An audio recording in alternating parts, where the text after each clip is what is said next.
गौतम बुद्ध को हम सब लोग बहुत अच्छे से जानते हैं, जिन्होंने बौद्ध धर्म की स्थापना की और उन्होंने लोगों के जीवन में ढेरों बदलाव किए थे।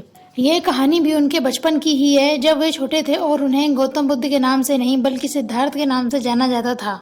उनके एक चचेरे भाई भी थे जिनका नाम देवदत्त था। एक बार सिद्धार्थ महल के बगीचे में बैठकर प्रकृति का आनंद ले रहे थे। उसी दौरान एक घायल हंस उनके पैरों के पास आकर गिरा। उसके शरीर में एक तीर लगा था। उसे देखने से प्रतीत हो रहा था कि किसी शिकारी ने उसका शिकार किया है। हंस को तकलीफ में देखकर और उसे फड़फड़ाता देखकर राजा सिद्धार्थ का दिल पिघल गया और उन्होंने उस हंस की सहायता करनी चाहिए। उन्होंने उसके शरीर से तीर निकाला और घायल जगह पर पट्टी की। ये सब कर लेने के बाद सिद्धार्थ बगीचे में बैठे हुए थे। उसी दौरान देवदत्त हंस को खोजता हुआ सिद्धार्थ के पास पहुंचा और सिद्धार्थ से कहता है, अच्छा ये तुम्हारे पास है, लाओ इसको मुझे दे दो। इसका शिकार मैंने किया है, इस पर मेरा अधिकार है। सिद्धार्थ ने कहा, यह घायल हंस मेरे पास आया था, मैंने इसकी मदद की है और उसकी जान बचाई है, इसलिए इस पर मेरा अधिकार है। दोनों के बीच उस हंस को लेकर बहस होने लगी।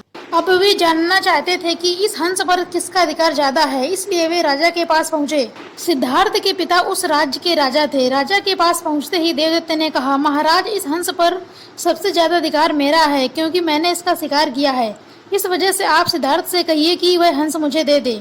जैसे ही देवदत्त की बात पूरी हुई तब राजा ने दोनों को शांत किया। फिर उनसे पूछा, पूरी बात क्या है।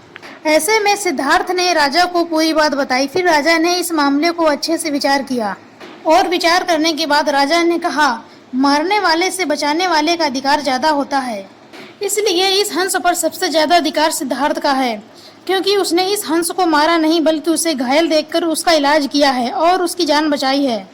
इस कहानी से हमें ये शिक्षा मिलती है कि हमें दूसरों की मदद करनी चाहिए और परेशान लोगों की सहायता करनी चाहिए।